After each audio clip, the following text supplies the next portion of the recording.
Добро вечер на сите. Иако ме немаше минатата недела, еве сум пак на вашите мали екрани, големи екрани, средни екрани, лаптопи, таблети, мобилни телефони или не знам, шпоред на дрва, ако гледате, тоа сака и част. Значи нема простор за паника, како што вели владата, да видиме дали има ова недела простор за паника или нема простор за паника. Ево, нема простор за паника. И, например, во Дебар мало нема стварно простор за паника, пошто сите ги продадоа куќите, па ево зграда, па стан за ќерката, стан за синот, едно продавниче нити јаде, нити пие, некој ден ќе капне некој динар и нормално дека нема простор за паника. Таму нема, да. Например, Јово Маријово огромен простор за паника, кај што можеме цела Македонија да се собериме и да паничиме слободно. На здрав, на чист воздух, паниката појако да удира. Од владата убедуваа дека нема простор за паника, сепак испадна дека има простор за паника, откако стигна бензинот и дизелот на највисоки историски нивоа, 90 и нешто денари, пошто владата излезе со пакет мерки. Се случува порасти на цената на, особено на дизелот, бидејќи ние ги гледаме котациите на дизелот и на бензините, како посебни котации, имавме незапамтено зголемување некаде по $100 на ден. Мислам се цената ќе се одредува секој ден, па тоа ти е турање бензин како лотарија. Денес може да е 90, утре може да е 120, после тоа 60. Нема како ќе погодиш така. Ако имаш среќа, добро, ако имаш среќа немаше тука да си, ама ќе фатиш ефтин бензин.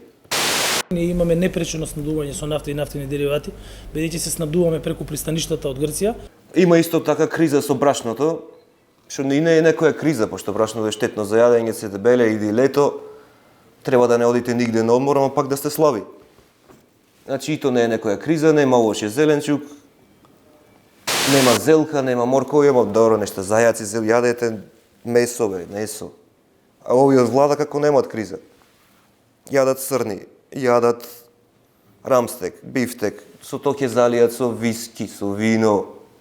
Дали за нив има, дали се пожалиле некој пат тешко ние, киселини имаме, да, стомакот ме боли, тесна ми облека да треба ново да купам. Никој пат нема речено.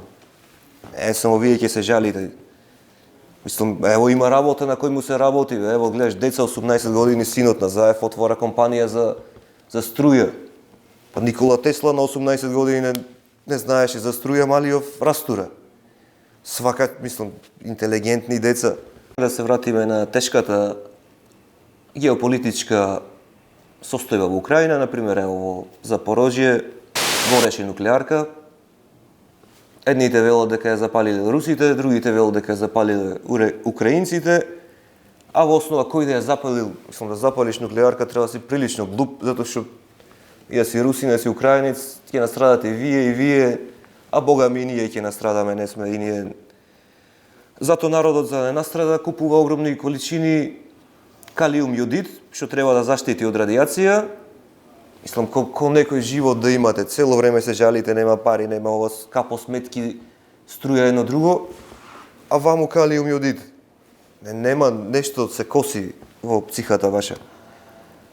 И, например, замисли во бункер нуклеарен, преживуваш нуклеарна калиум јодид, после 3 години живот ти тропа некој, и ти да тоа од СДС или од ВМРО, здраво, дали би гласале за нашиот мутант да биде главен на...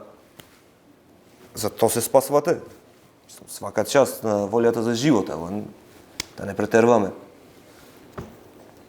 За Украина нема нешто што се каже, уште гинат цивили, уште состојбата лоша и нема начин на подобрување, за жал. Како што изгледа ќе потрае таа криза и затоа единствено, иако се нашите сите пораки за мир небитни и не стигаат до нигде, нема да има никаква промена на исходот, ќе има промена за сите нас, за да посакаме мир, да пред себе да можеме да сме чисти, па така нека завладее мир во светот, не само во Украина, туку и во Сомалија, во Јемен и секаде каде што се страда и каде што гинат недолжни од бомби и од куршуми. Тоа беше како обраќање на мис свет сакам мир во светот, ама добро, не е битно, сите сакаме мир во светот. И кризата да помине, добро, нормално. И пари, да. Добро, и поуба работа сакаме. Нема везе веќе сакаме, мир во светот сакаме. Тоа беше тоа за оваа недела. Се гледаме наредно од некој нуклеарен бункер или не се гледаме. Клајте по едно кафе ако имате, ако немате и вода ќе помини, дури има вода неконтаминирана.